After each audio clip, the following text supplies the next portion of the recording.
How long must a person be missing for him or her to be presumed dead?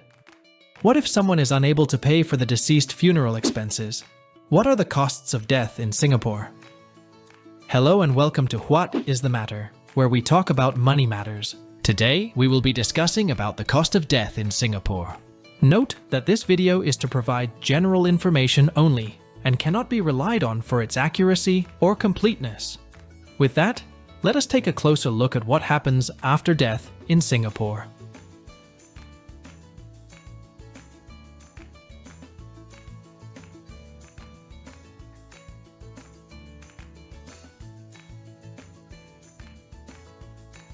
When someone dies in Singapore, a certificate of cause of death must be obtained. There is no fee for death registration and issuance of a digital death certificate in Singapore. The cost of a doctor or general practitioner to certify the cause of death cost around SGD 200 to SGD 250. 1. If someone passes away at home, the family members of the deceased will call in a doctor to certify the death. This can be a general practitioner.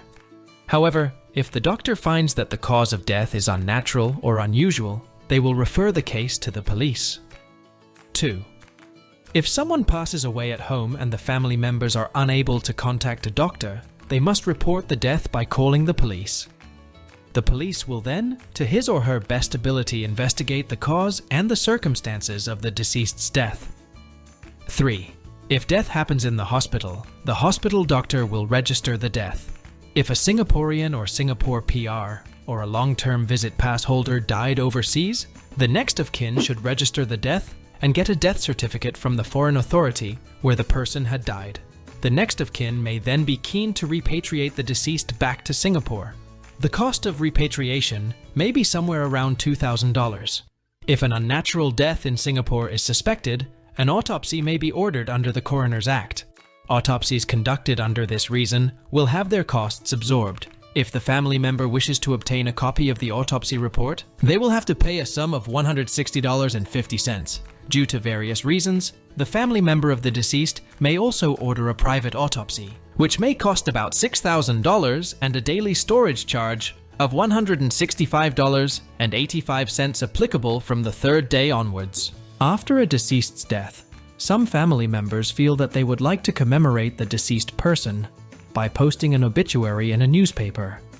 A typical black and white obituary of 3 columns in a local newspaper publisher, like the Straits Times, cost around $2,500, according to publicly available information.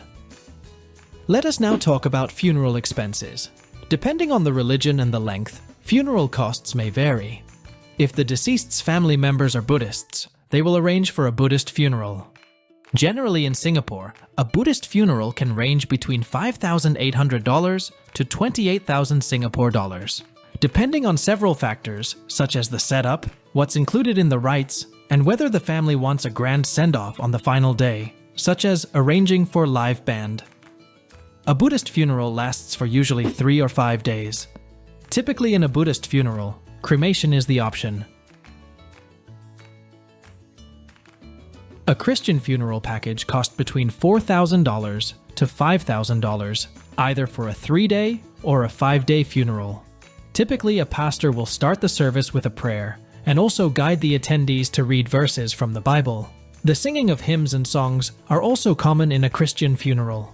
In a Christian funeral, an open Bible is placed at the altar, and it is important to note that one should not touch the Bible at the altar. In a Christian family, the family has the option to opt either for cremation or burial at the end of the funeral. A simple Taoist funeral of 3 days or 5 days will cost between $9,000 to $10,000 and will consist of ritual assistance. The Chinese from Taoist religion believes that Chinese funeral rites must be adhered to so that the deceased can move on to the next stage of life and not be an aimless wanderer. For our Muslim community, the costs of a complete burial service is around $1,400. Many Muslims follow specific Islamic rites, and these are dignified and solemn affairs. The body of the deceased must be treated with honor and handled gently with utmost care. The deceased should also be buried as soon as possible, preferably within 24 hours.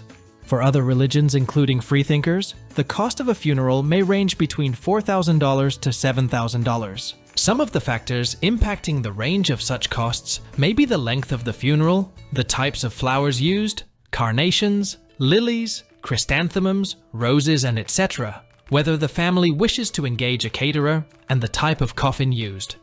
If a family member buys a casket, it may cost around $2,000 for a wood or hemp coffin. More expensive materials such as bronze and copper caskets may cost upwards of $10,000. In the unfortunate event that the family members of the deceased are unable to afford the funeral, there are generally 4 ways that the expenses can be reimbursed. 1. If the deceased estate is more than $50,000, the executor or administrator, depending on whether the deceased has made a will, can claim reimbursement. If the deceased estate is less than $50,000, the public trustee can administer the reimbursement for you. 2. The second way is from the deceased's unnominated CPF monies. Only the deceased's beneficiaries are eligible to claim a reimbursement of funeral expenses from the deceased's unnominated CPF monies, if any. Non-beneficiaries are not eligible. If the deceased has more than one beneficiary, the beneficiary claiming for reimbursement must first obtain the consent of all the other beneficiaries for this. 3. From the deceased's life insurance. If a deceased has taken a life insurance and any one of the family members is a beneficiary, he or she will receive money directly from the insurance company, and the money can be used to offset against the cost of the funeral. 4. The deceased's bank account.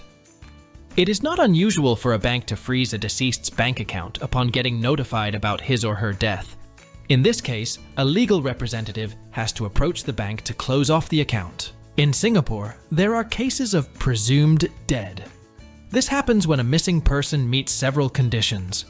In the event that a missing person was never found, the family member must apply for a presumption of death certificate and then register the death with Immigrations and Checkpoint Authority of Singapore. A missing person is presumed dead if 1. The missing person must not have been heard of by persons who would have naturally been contacted by the missing person if he/she was alive. 2. The missing person was not heard of for 7 years. 3. The applicant for the presumption of death certificate must have taken enough steps to ascertain if the missing person is alive.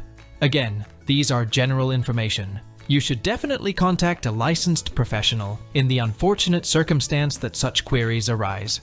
In Singapore, there is no estate tax for deaths occurring on or after the 15th of February 2008. This may be different from other countries of different legislations. It is with a heavy heart to discuss about this topic with you, and if you have been watching till this far, thank you for watching. Please like this video and subscribe to my channel if you find my contents useful. See you in my next video.